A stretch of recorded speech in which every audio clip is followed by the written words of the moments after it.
Welcome to spicy பாட். இன்னைக்கு spicy பாட்ல குழந்தைங்களுக்கெல்லாம் ரொம்ப பிடிச்ச ஸ்வீட் பனானா காயின் தோசை எப்படி செய்யறதுன்னு பார்க்க போறோம். இதுக்கு தேவையான இன்கிரீடியன்ஸை நான் கீழே டிஸ்கிரிப்ஷன்ல கொடுத்துருக்கேன், ரெஃபர் பண்ணிக்கோங்க.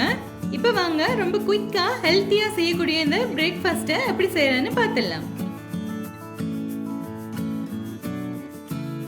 இப்போ பாருங்க, நான் 3 பூவன் வாழைப்பழத்துல இந்த மாதிரி மீடியம் சைஸ்ல இருக்கிறத எடுத்திருக்கேன். பூவன் பழம் வந்து நல்ல ஸ்வீட் டேஸ்ட் கூட இருக்கும், அதுல செஞ்சா ரொம்ப நல்லா இருக்கும். நீங்க எந்த வாழைப்பழம் இருக்கோ அதுலயும் செஞ்சுக்கலாம். இப்போ இந்த 3 பழத்தையுமே நல்லா இந்த மாதிரி மேஷ் பண்ணி விட்டுடலாம். இந்த பனானா ரொட்டிக்கு நம்ம நல்லா கனிஞ்ச வாழைப்பழமா இருந்துச்சுன்னா தான் டேஸ்ட் நல்லா இருக்கும். இப்போ பாருங்க, நல்லா மேஷ் பண்ணி இப்படி கூல் ஆக்கியாச்சு. அடுத்து இதுல 1/2 கப் அளவுக்கு நாட்டு சர்க்கரை சேர்த்துக்கிறேன், இல்லைன்னா வெள்ளை பவுடர் கூட சேர்த்துக்கலாம். 1/4 கப் அளவுக்கு துருவின தேங்காய் பூ சேர்த்துக்கிறேன். தேங்காய் பூ வந்து ஆப்ஷனல் தான், சேர்த்து செய்யறப்போ டேஸ்ட் நல்லா இருக்கும். உங்ககிட்ட இல்லைன்னா விட்டுறலாம் அந்த தேங்காய் பூவை. இப்போ இதுல ஒரு 1/2 கப் அளவுக்கு கோதுமை மாவு, அதாவது வீட் ஃபிளார் சேர்த்துக்கிறேன். இப்போ கையை வச்சு நல்லா இந்த மாதிரி பிசைஞ்சு விட்டுறலாம். இதுல உங்களுக்கு ஏலக்காய் தூளோட ஃப்ளேவர் பிடிக்கும்னா அது கூட சேர்த்துக்கலாம். நான் வீட்டில் டக்குன்னு இன்ஸ்டண்டா செய்யறப்போ ஏலக்காய் தூள்லாம் சேர்க்கறது கிடையாது, வேணும்னா சேர்த்துக்கலாம். இப்போ பாருங்க, இந்த மாதிரி நல்லா பிசைஞ்சு வர்றப்போ கொஞ்சம் கொஞ்சமா தண்ணி விட்டுட்டே நல்லா தோசை மாவு பதத்துல கரைச்சி விட்டுலாம். இப்போ பாருங்க, இது நல்லா இந்த மாதிரி கரைச்சி விட்டு தோசை மாவு பதத்துல அப்படி எடுத்துட்டேன். இப்போ நான் இதுல ஒரு பிஞ்ச் அளவுக்கு உப்பு சேர்த்துக்கிறேன்.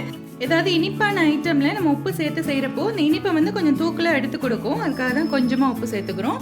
அவ்வளவுதான். இப்போ இது சுடுறதுக்கு ரெடி ஆயிடுச்சு.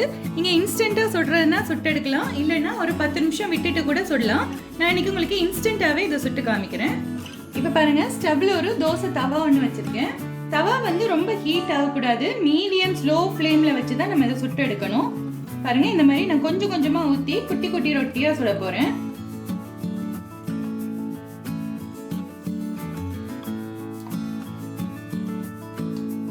ஹை ஃப்ளேம்ல வச்சிட்டீங்கன்னா டக்குன்னு வந்து கருகி போயிடும். வாழைப்பழம் இந்த ஸ்வீட் எல்லாம் சேர்ந்து சீக்கிரமா கருகி போயிடும். சின்ன பிள்ளைங்களுக்கு இந்த மாதிரி குட்டி குட்டியா சுட்டு கொடுத்தீங்கன்னா அவங்க பாட்டுக்கு சாப்பிட்டுட்டே இருப்பாங்க எடுத்தடுத்து. நான் எப்பவுமே என்னோட பையனுக்கு இந்த மாதிரி தான் சின்ன சின்னதா சுட்டு கொடுப்பேன், அதே மாதிரி தான் செஞ்சு காமிக்கிறேன். உங்களுக்கு கொஞ்சம் பெருசா வேணும்னா கூட சின்ன ரவுண்டா குண்டா இந்த மாதிரி சுட்டு எடுக்கலாம்.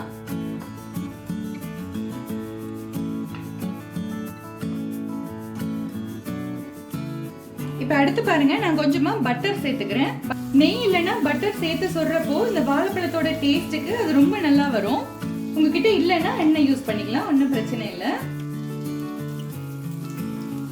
ஸ்லோ ஃப்ளேம்ல வச்சு 2 பக்கமும் ப்ரௌன் கலர்ல வர்ற வரைக்கும் சுட்டு எடுத்துடலாம். இப்ப பாருங்க, ஒரு சைட்ல இந்த மாதிரி நல்லா வெந்து கலர் மாறி வர ஸ்டேஜ்ல நம்ம இதை திருப்பி விட்டுடலாம். ஹை ஃப்ளேம்ல வச்சிட்டீங்கன்னா இந்த அடியில வந்து சீக்கிரமா கருகி போயிடும். இப்ப இந்த பக்கத்துலயும் நல்லா கோல்டன் ப்ரௌன் ஆகிற வரைக்கும் சுட்டுடலாம். இப்ப இந்த பக்கம் வெந்துருச்சான்னு திரும்பி பார்க்கலாம்.